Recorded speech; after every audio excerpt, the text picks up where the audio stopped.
This is Crystal of Usher and God, making Africa home again, one family at a time. How are you guys doing? Hope you're doing great. That's good. So Kay is off today and we decided to go to site to have a look. We haven't been to site for like 4 days now, and we heard that the doors have been fixed. So I'm really excited at that part and I'd like to see what they've done. And Kay is here with me. You been cool? Hi guys, how you doing? Yep, on our way to have a check out the doors, as Crystal said. They've all been fixed, checked by Sule and Muntari as well. Checked the first three door installations, so they're fine. They're not putting the handles on yet because obviously the tilers and stuff may mess it up, so he's not putting the handles on. He still needs to come back anyway. The door installer later on. He's fixed the frames as well, and I'll tell the guys about the problem we had with the main frames when we get to site. Tell them about that, and yeah, he'll need to come back later on to fix the main doors after the tiling, because you leave a gap for the tiling, and so they come and fix it later on. Yeah. Okay guys, so we'll show you the video as we go along. Thank you and stay tuned. Out of the car now, here on site. We've arrived, thankfully, on our site, and hooray! If you've been following our channel, you will know that the last video was all about cement design and cement art. The guys are really good, and they have fulfilled what we asked them to do. We're at the front now. This is the fence wall, and we have two beautiful Adinkra symbols. This is the first one here, 3 concentric circles, and it's called Adinkra Hine. This is the chief of the Adinkra symbols, okay? And it represents Trinity, I believe. Yeah, the Father, Son, and the beautiful Holy Ghost, all right? 3 concentric circles, and it's called Adinkra Hine. If you want to know more, by all means, you can Google and you'll find out more. And we've got another one on the other side, which is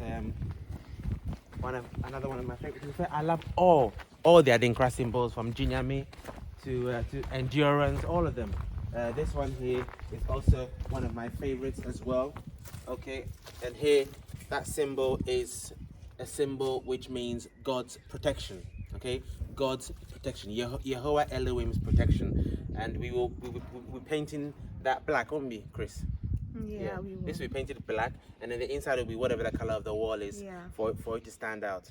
So you can see one on the left and then one on the right hand side of the wall. Pretty good, pretty nice, isn't it? Just like that. Awesome. All right, but let's go inside and give the guys today, guys. Today's episode is really all about doors. It's all about doors and door frames. So let's go inside and see what has been done. All right. So now we're going to talk about the door frames. Woo, boy. So door frames. There was some issue here with the door frames. So what happened here, guys? I had to spend a little bit extra. What happened here is, well, the builder told the guy who's fitting the doors that he should allow a certain amount of inches for the screed.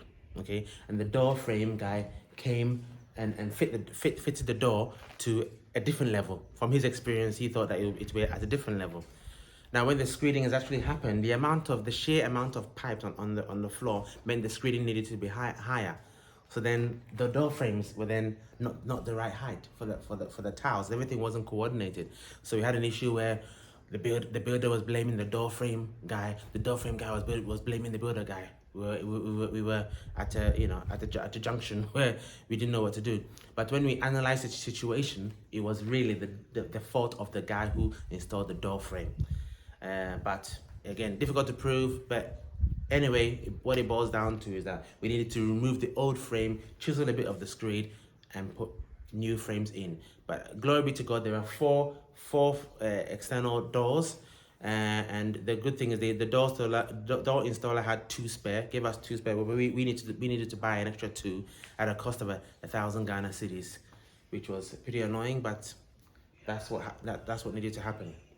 So the external doors are very important, and we are going to have steel doors. We recommend steel doors, even though it may have a wooden facade. It's a steel door, multi-lock door. You know, security doors really should have multiple locks to engage the main lock, to engage the top, to engage the bottom. So many locks to make it very secure.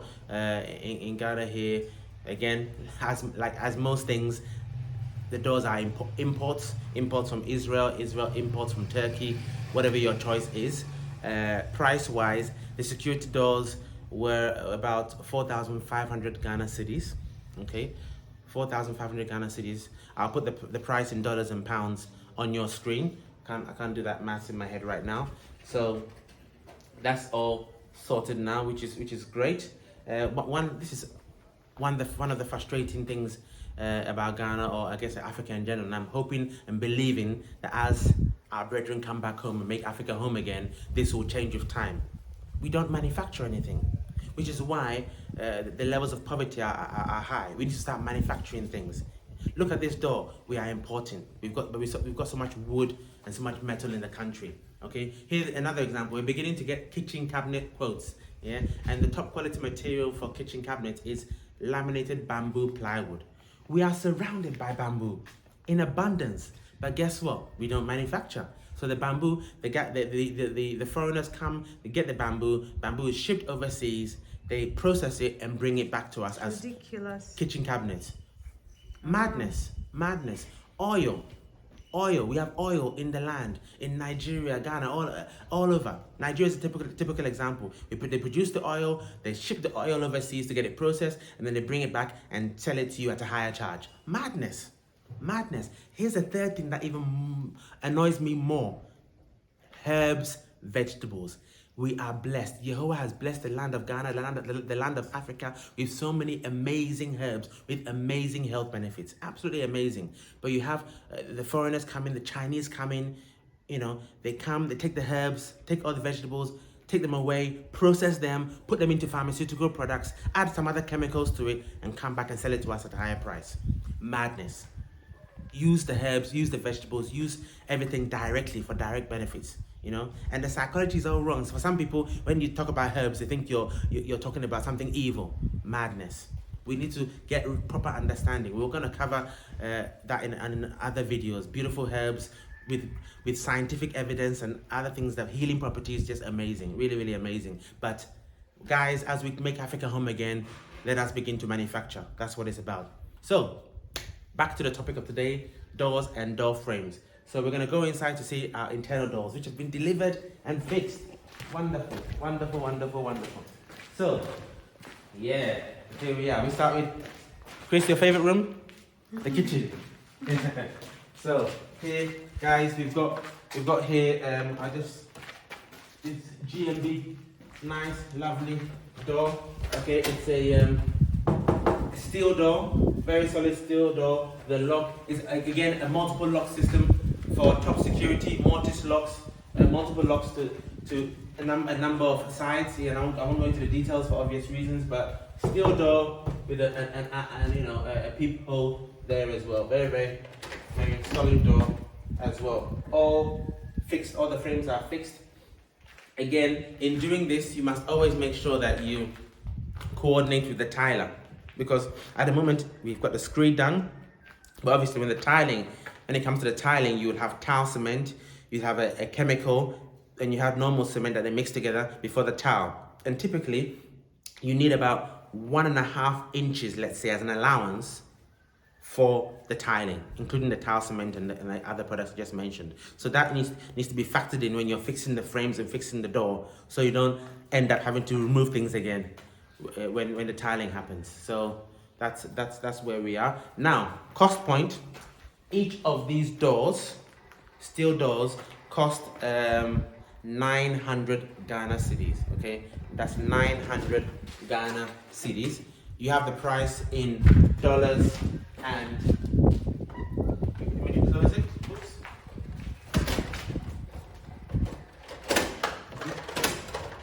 So it's a double lock system, as you just saw. So 900 Ghana cedis, guys. You have the price in dollars and in pounds coming across your screen right now for those who are interested. But that's not the only price. That's just the price for the door. There's also a price for delivery and the price for the actual installation itself.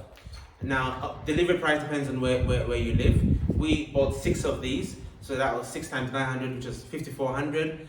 Now, the transport was about 200 Ghana cedis for us, for all the 6 doors. Then you've got the installation.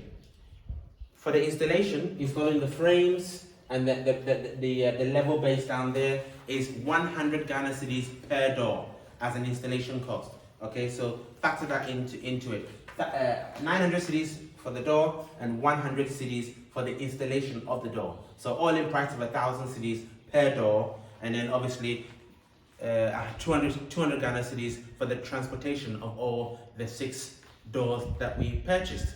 Okay, so that's all being done, which is absolutely fantastic.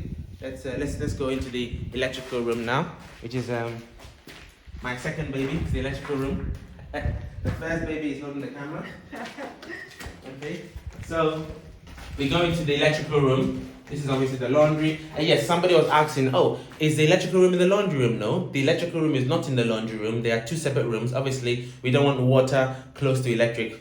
You know, that's never a good mixture. So the laundry room is separate. We're going to have a door here into the electrical room. And again, the question is, do we use a wooden door or do we use a steel door? What are the pros and cons? This is an electrical room. Now, from a building point of view, you always have to think about your fire compartmentation, and that comes. The architect does this, architecture, structural, and I look at it as well.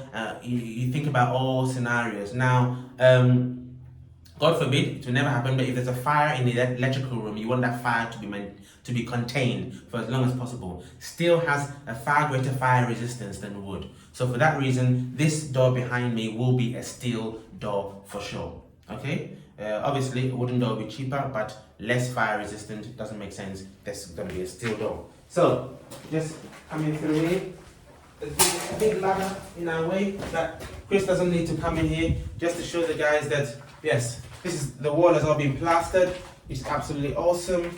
All been plastered, which is great. And tomorrow, the electrician is going to come and fix a wooden board all along here to fit in the remaining, and even up here as well, to fit in the remaining manual changeovers and the automatic voltage regulation system, and also to transfer the main power from the pole through into the distribution board, so we can actually begin to have power on site itself, which is going to be exciting because you know, when you come to site and you need to charge your phone, at least we will have the main power here as well. Okay, now one thing I want to show you guys, somebody asked me about what is an RCBO, or what does an RCBO look like.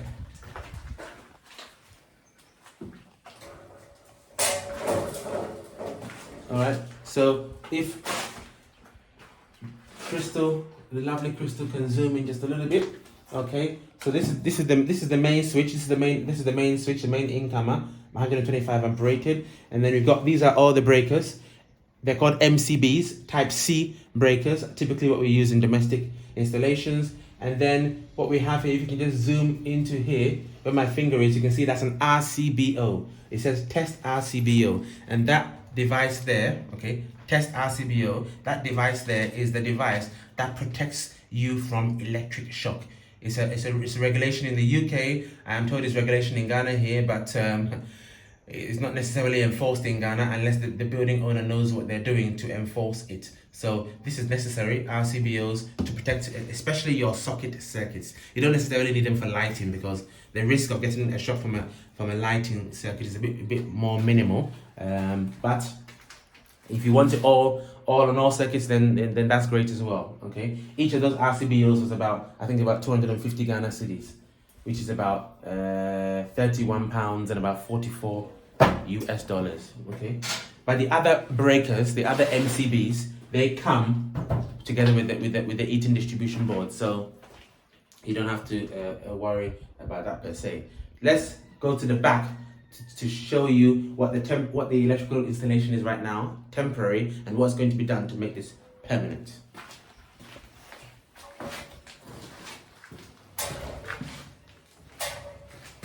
So, moving towards the back now.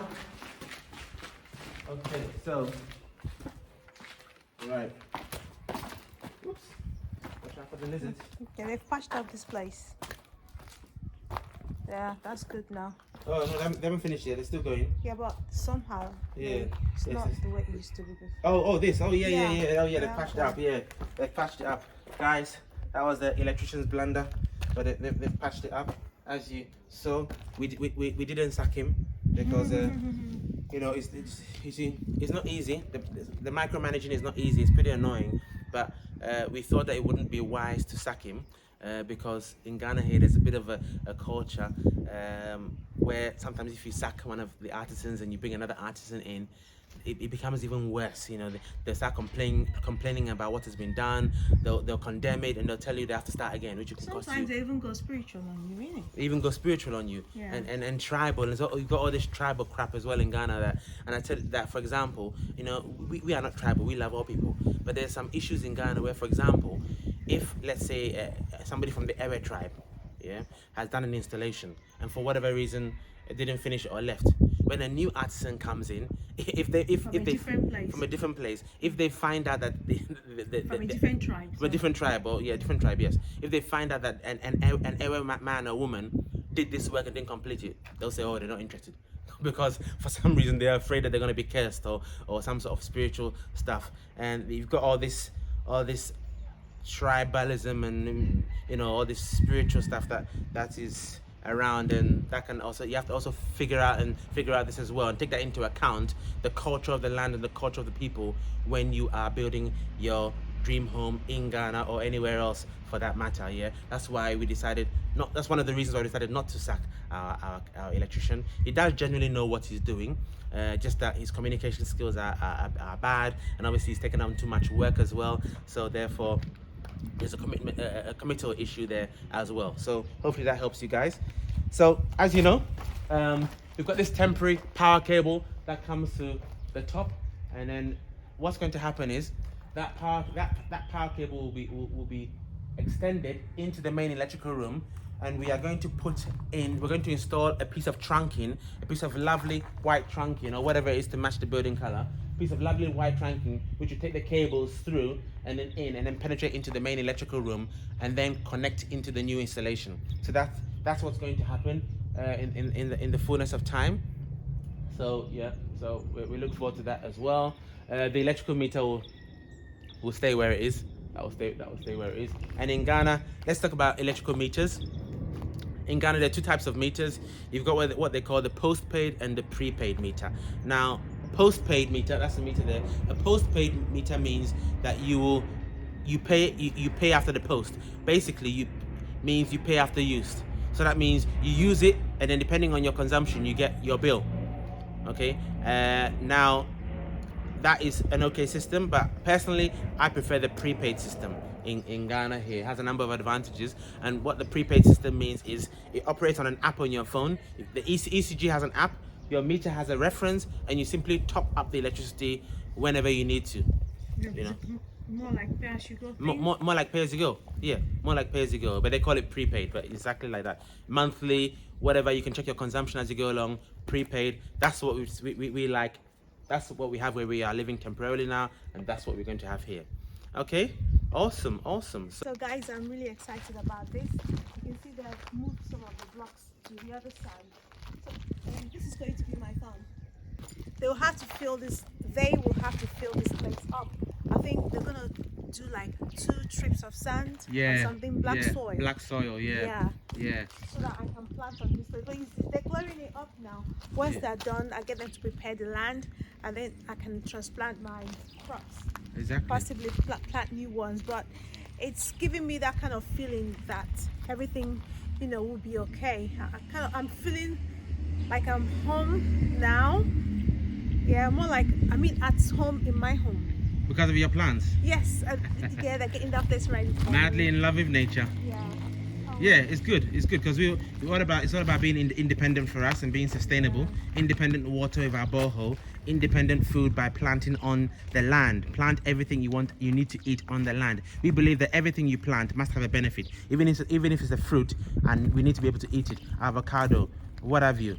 So planting on the land, black soil, keep it fertile, and by the grace of Yehovah, have a swimming pool in the middle, and then the boys' quarters up front.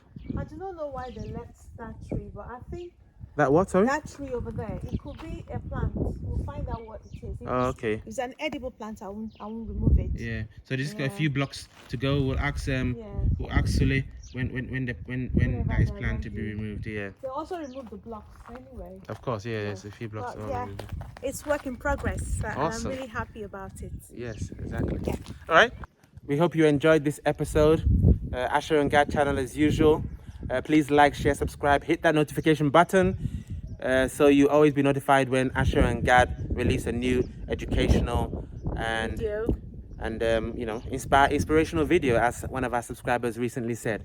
All right. So until next time, make Africa home again, one family at a time. Guys, from you it's Kemesia. guys, Yebeshia. See you next time.